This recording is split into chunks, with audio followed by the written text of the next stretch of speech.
আমি দেখো চিত্রে শুয়ে আছি। আমার অবস্থা দেখছো গাইস, কেমন হয়ে গেছে। আমি দেখতে হাট টার বেরোয় শেষ হয়ে গেছে। মায়া মুড়ি দিয়ে খাই, সুখ আমার গায়ে। যেখানে আমার রেস্ট করার কথা সেখানে আমাকে কাজ করতে হয়েছে বন্ধুরা। কি করব বলো, আমার শরীর কিন্তু দিচ্ছিল না, কিন্তু মনে অনেক জোর ছিল যে না আমি পারবো। সেই দিনও ওকে বলা হয়েছিল, ওর রিসেপশন ছিল, বলেছিলাম যে আমার বাড়িতে আয়, আমি বাড়িতে করে দেই, আমার গিয়ে করলে খুব অসুবিধা হবে।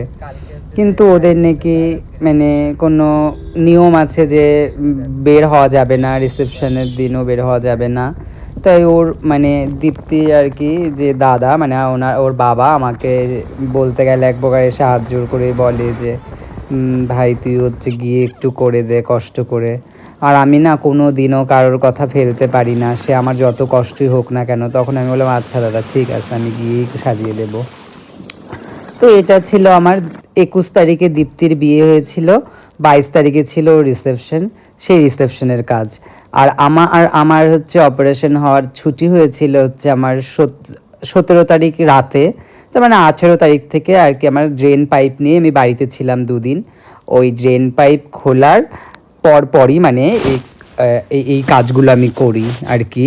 তো এই যে দেখো আমি হচ্ছে মানে তখনও আমি হাঁটতে পারি না, অসহ্য পেটের যন্ত্রণা ছিল আমার পেটে। তখনও আমার ব্যথা ছিল, ড্রেন পাইপের ব্যথা, কাঁচা ঘা বলতে গেলে এক প্রকার।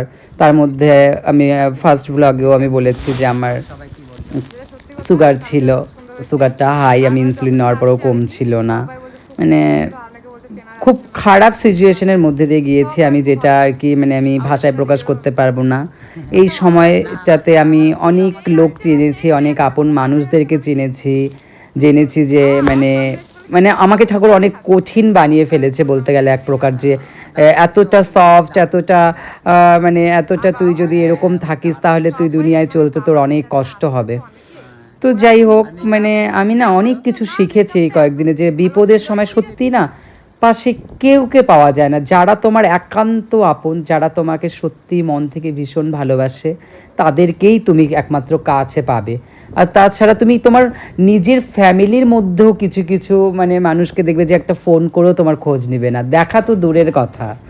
হ্যাঁ, আমি আসলে বলতে গেলে অনেকেই ভাবে যে অ্যাপেন্ডিক্সের অপারেশন, তাই বলে এত কিছু এত মানে হয়তো আমি বানিয়ে টানিয়ে বলছি, কিন্তু জানি না কার সাথে কী হয়। বাট আমার মানে আমি